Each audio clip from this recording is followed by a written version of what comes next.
And so it's more about who's controlling who can eat. Like, why would we tell any country what they should eat? But when you have a poor country, and then you have a powerful country like the United States with huge influence in the United Nations, in the World Bank, in the International Monetary Fund, and votes far outweighing of who we are, we can control who gets elected in those countries, and then say to those leaders, if you want to stay in power and you want U.S. military support and so on, you have to impose what they call structural adjustment policies, which is cut all the social programs there and bring in the U.S. corporations, and that's where the sweatshops pop up and all that stuff. So we completely change their culture and then condemn them for their poverty or so on. I think that if the United States just stepped out of it, we have no right to be doing this. Multinational corporations have no right to be doing this. And I'll hear people say, well, you can't criticize Nike. Those people wouldn't have jobs anyway. They didn't need jobs for millenniums. But then once you destroy their economy and destroy their culture, then they have nothing left but working for 35 cents a day sewing Nike T-shirts that sell for $50 here. So it's such a big picture that, and it's difficult to address in one answer. But I would definitely say factory farming is a modern creation. And if we went back to small farms without imposing anything about whether you're eating meat or not, people fed themselves for centuries by living sustainably on small farms. Now you have companies like Monsanto going into third world countries copywriting seeds. And they give the farmers enough seeds for 1 year and the seeds don't regenerate. If they want more, they have to buy them back the next year. So so their poverty and their starvation isn't an accident. It's almost generated to create corporate profits. As I said, they can't see past the next fiscal quarter, and they're only hurting themselves. They're human beings too. They're suffering from the pollution and what's going on this planet. That's the most bizarre part of it, is that the powers that be, their ideology isn't going to change their biology. They're stuck on the same planet, but yet they can't see past into it. And that's kind of the point of this. I'm trying to generate a more holistic perspective, that it's not just Democrat, Republican, it's not a gender issue, it's a much, much bigger picture. Does that answer a little bit? Yeah. Okay. Anyone else? Mark? Can we bring it back to the healthcare debate? We had all the right-wing or Tea Party activists. They came to, they've been calling their members of Congress. They came to Washington last weekend. They used the N-word against some African-American members of Congress. Barney Frank was hit with a gay slur. They were spat on, supposedly.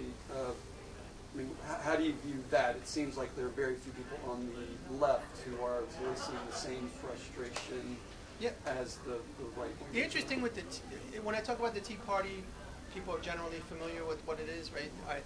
The interesting thing is that they are ripe for organization. They're ripe for information. They're angry.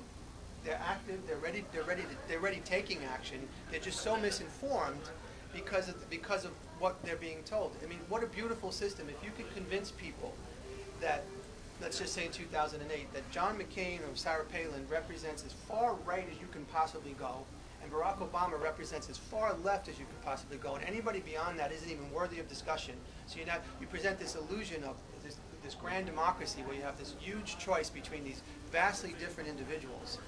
And so the people who buy into that will go as far as calling Barack Obama a socialist. He got more money from Wall Street during the election than McCain. By any definition of socialism, there's nothing, you can't even further from it. The only socialism in the U.S. government is our tax money subsidizing the corporations. It's corporate welfare. That's the socialism that's propping up capitalism. But I think it's a two-pronged thing. The propaganda allows people to believe that we have a two-party system and that people like Obama and Sarah Palin are incompatible. They have nothing in common. And the left is missing a big opportunity by just poking fun and having a lot of fun at the Fox News Tea Party. They're activists, and they're out there trying to create change. They're just uninformed or misinformed. And who knows? Who knows if there could be some cross-pollination there? Because it would be great to see the left that active and that angry and that many of them on the street. Don't you kind of think that, given all you said, all right, some of the Tea Party people admittedly behave badly, but they know what they want. And it's not this health care bill. Don't you think everybody's been misinformed about this health care bill? Absolutely. If anyone could come out in the street with that much emotion against this health care bill because they believe it's turned America into a socialist state, the level of misinformation to me is almost mind-boggling, because I could see if they passed single payer, that someone could be ideologically opposed to that. What they essentially passed was a subtle shift in the system we have now, and gave the pharmaceuticals and the health insurance companies a captive audience, just mandated that you're not allowed to not have insurance. You can't. It's against the law. And it doesn't matter if you have to buy it from the corporations.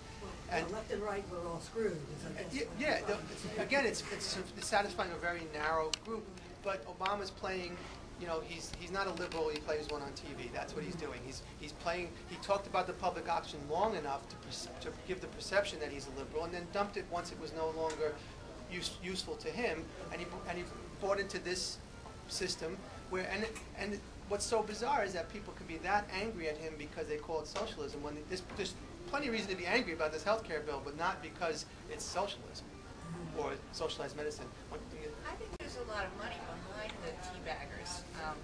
It's in the interest of the pharmaceutical industry and the health industry. They stir them up, and they support them and provide transportation and Oh, I all agree. kinds of stuff. That's what would make Much it. more money behind them than behind the left wing.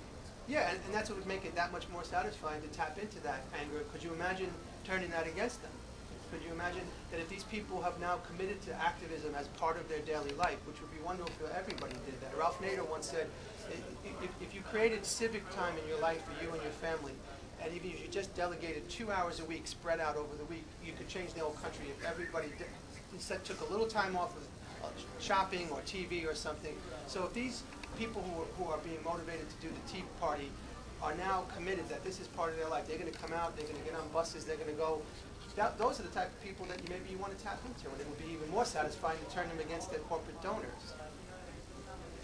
I'm sorry, let me get to, he was. Yeah. Well, Obama is certainly up against a whole lot that we can't fathom. I mean, we haven't walked a mile in his moccasins. We definitely agree that he doesn't measure up to what we hope. Yet. Maybe what you hoped. Yet. No, maybe what you hoped. No, you got to clarify that. He never fooled me for a second. And Okay, but I don't think he was trying to fool you. I don't think he cared whether he fooled you or not. I don't think he was trying to. Myself, it's all a subjective opinion. But look at what we've all encountered with the tea baggers, the Tea Party. Intense and idiotic fury, but fury nonetheless. Magnify that fury by immense amounts if Obama had threatened to stop the war machine, the industrial military complex. They can take him out anytime they want. The assassination, the fear of assassination for Obama is probably pretty significant. What I'm trying to say, he's playing a poker game that none of us can fathom. And for him to call him, to say, not even a year later, that he's an utter disappointment. I mean, obviously we have our disappointments. We'd like to see things in an ideal world with a savior move much more quickly, but reality is that things take time. Martin Luther King said, the arc of history is long, but it bends towards justice. It bends towards justice. So we don't expect things to turn around overnight. Well, all right. Well, I think if you were characterizing what I said as I was seeking some idyllic solution and I'm disappointed in Obama, you've sort of created a straw man. That's nothing what I said.